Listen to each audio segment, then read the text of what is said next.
চাহিদা বেশি আর সরবরাহ কম থাকায় জাতভেদে কেজি প্রতি দাম বেড়েছে 10 থেকে 15 টাকা পর্যন্ত। তবে বিক্রেতারা বলছেন আমের সরবরাহ কম থাকার কারণেই দাম বৃদ্ধি পাচ্ছে। নগরীর সুরাইল থেকে যুক্ত হচ্ছেন মারুফ হাসান। মারুফ, আপনার মাধ্যমে জানতে চাই কোন জাতের আম কত দামে বিক্রি হচ্ছে রাজশাহী, তার দাম হিসেবে নাগালের মধ্যে রয়েছে কোন জাতের আম, সে বিষয়ে কোনো তথ্য জানতে পেরেছেন কিনা?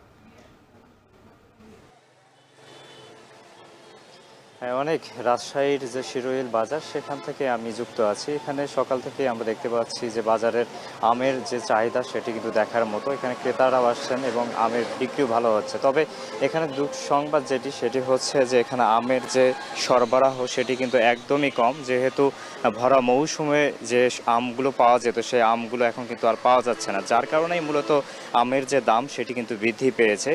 আজকে যে আমগুলো আমরা দেখছি, ফজলি আম আজ বিক্রি হচ্ছে 3000 টাকা, গতকাল ছিল এই আম 2800 টাকা। সবচেয়ে বেশি দামে বৃদ্ধি পেয়েছে আম্রপালি আম, সেই আম আজ বিক্রি হচ্ছে 4800 টাকা দরে মন প্রতি, গতকাল ছিল 4400 টাকা।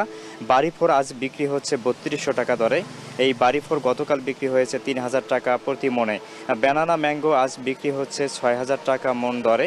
গুড়মতি বিক্রি হচ্ছে 3500 টাকা মনে, যেটি গতকাল বিক্রি হয়েছে 3000 টাকা দরে। তবে বাজারে হাড়ি ভাঙ্গা এবং ন্যাংরা আম নেই, এই আমগুলো একদম শেষ হয়ে গেছে এবং মৌসুমের শেষ পর্যায়ে এসে অন্যান্য আমগুলোর সংখ্যাও কিন্তু কমে যাচ্ছে।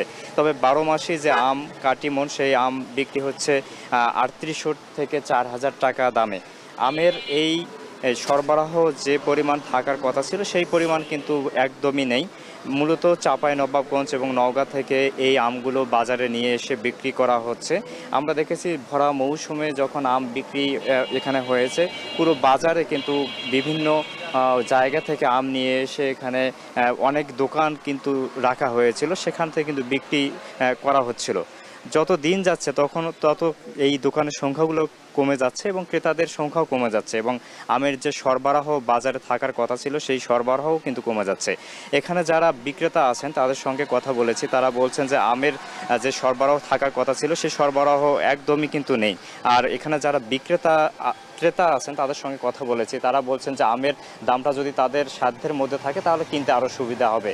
অনেক রাজশাহীর আম বাজার থেকে এই ছিল সব শেষ। রাজশাহী থেকে যুক্ত ছিলেন সহকর্মী মারুফ হাসান। সবচেয়ে মজবুত আরএফএল ল্যাডার, যা 606